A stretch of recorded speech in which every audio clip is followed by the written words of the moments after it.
Baik Pak, terima kasih atas kesempatannya.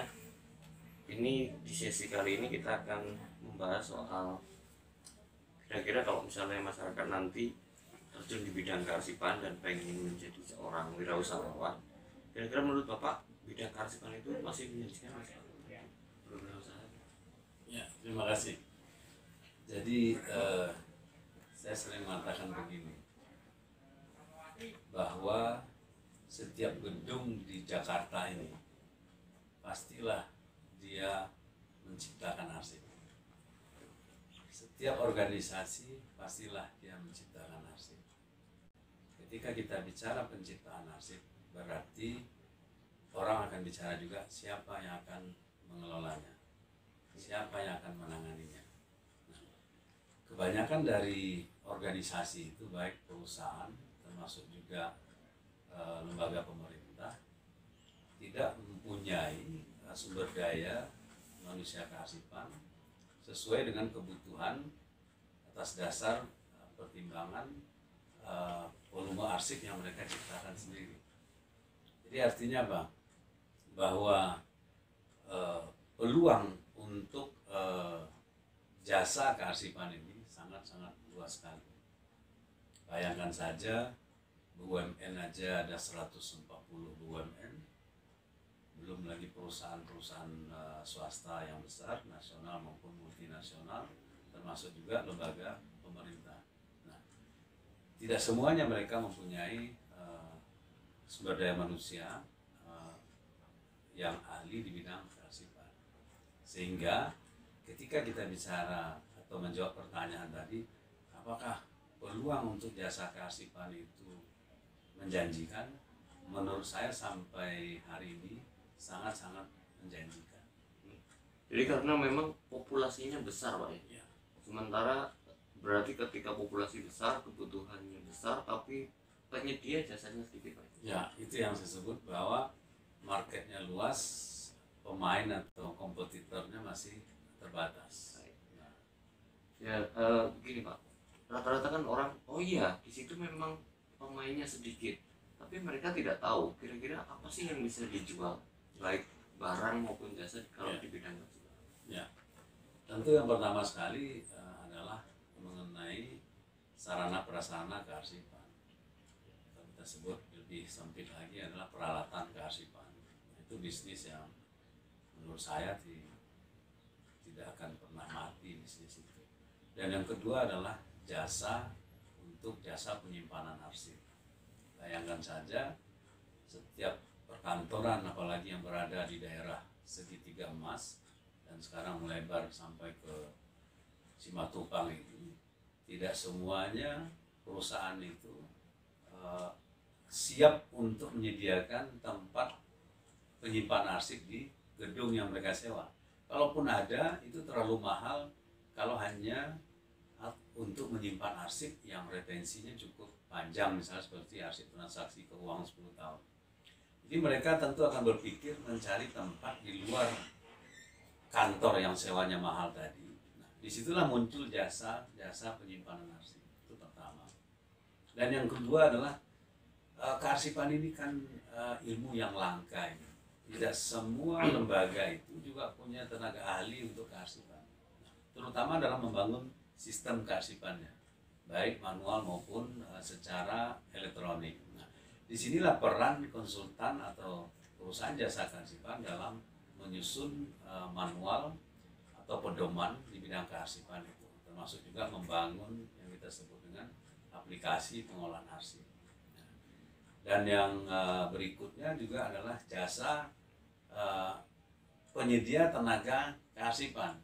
Jadi outsourcing kearsipan. Karena perusahaan banyak sekarang tidak, atau tanda petik yang menghindari mengangkat pegawai tetap, tapi lebih banyak mengangkat pegawai outsourcing. Nah, ini mungkin tren ke depan akan banyak perusahaan-perusahaan jasa kearsipan yang menyediakan tenaga outsourcing di bidang kearsipan. Jadi perusahaan itu tinggal memberi pengarahan, tapi kearsipan perusahaan itu langsung dikelola oleh perusahaan outsourcing tadi. Nah, itu juga ada jasa seperti itu. Nah, dan yang terakhir tentu adalah ketika volume arsip ini tercipta begitu banyak, mereka sendiri perusahaan atau organisasi itu tidak mempunyai sumber daya manusia kearsipan, disinilah muncul jasa adalah jasa penataan arsip. Ya, karena bagaimanapun perusahaan tersebut mempunyai tanggung jawab untuk mengelola, memelihara arsip itu sebelum sampai pada putusan untuk dimusnahkan. Dalam fase itulah seringkali mereka membutuhkan jasa kearsipan dari perusahaan penataan arsip atau dokumen. Itu ruang lingkup bisnis. Dan satu lagi saya lupa adalah jasa alih media. Karena perusahaan juga berpikir volume yang membengkak akan menyita ruangan yang banyak, sedangkan sewa untuk tempat penyimpanan mahal, mereka biasanya akan membuka atau mengarahkan arsip-arsipnya itu untuk dialih mediakan.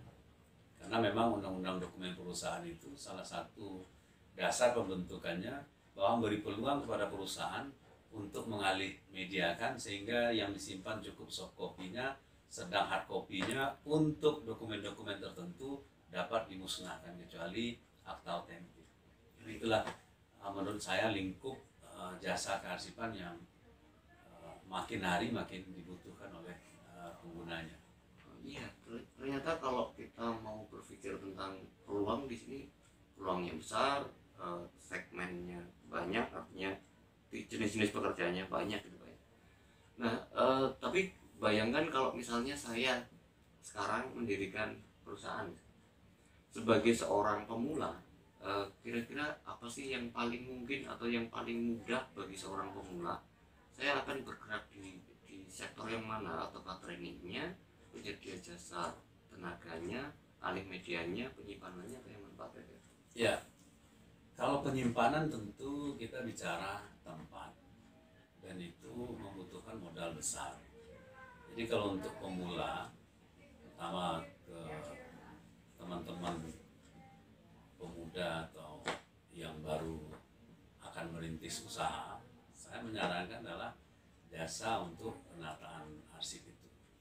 Karena bagaimanapun, sekali lagi, kadang-kadang dari awal terbentuknya perusahaan itu tidak siap atau tidak menyiapkan tenaga khusus yang mereka angkat untuk mengelola dokumen atau arsipnya sehari-hari.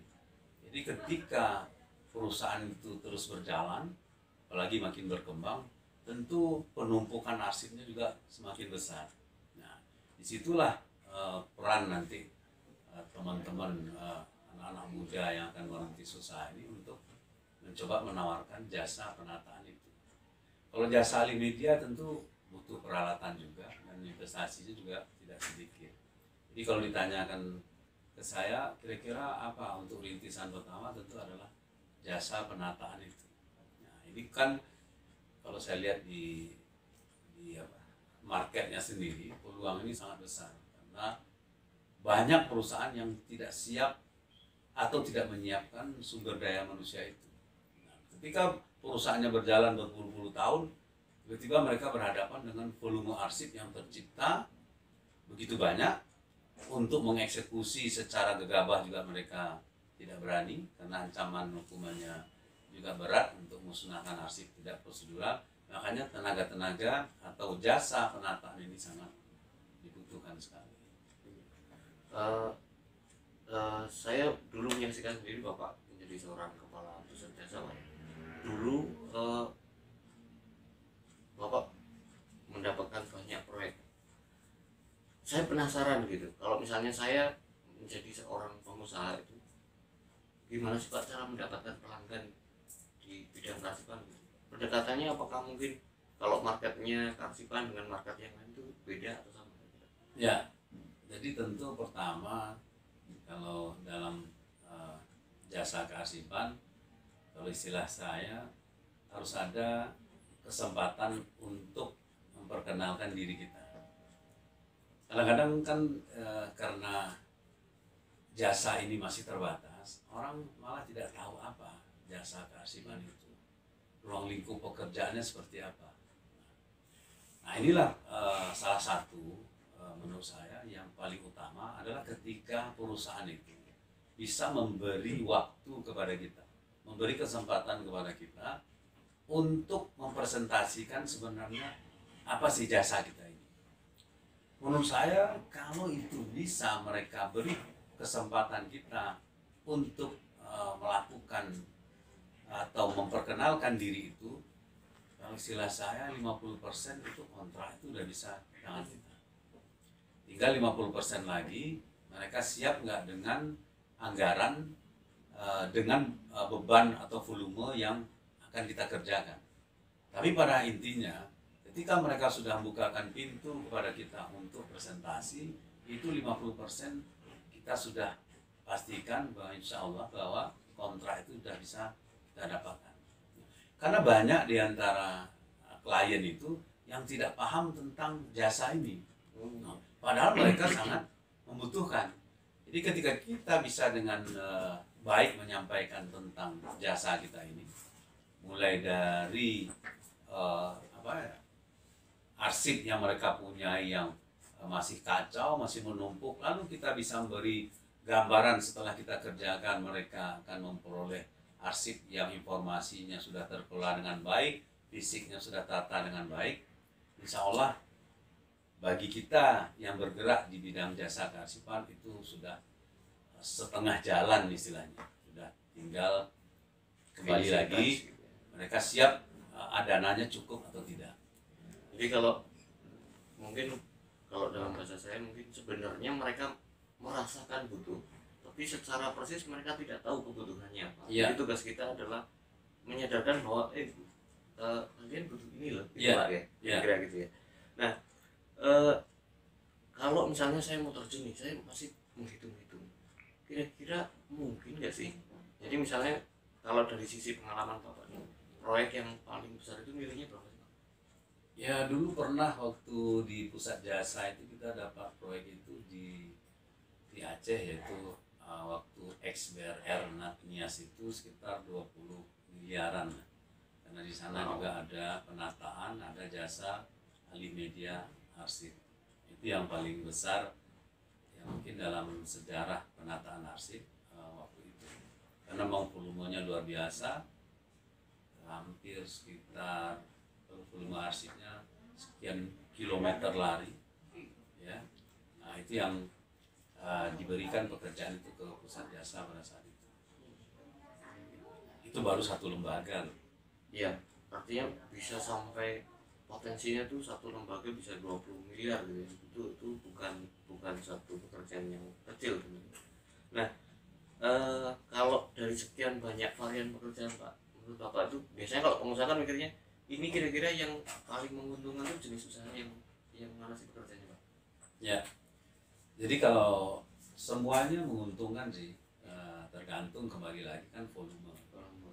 Ahli media kalau volumenya besar juga besar, kalau penataan, kalau volume arsip yang dibenahi atau yang akan ditata itu besar juga besar.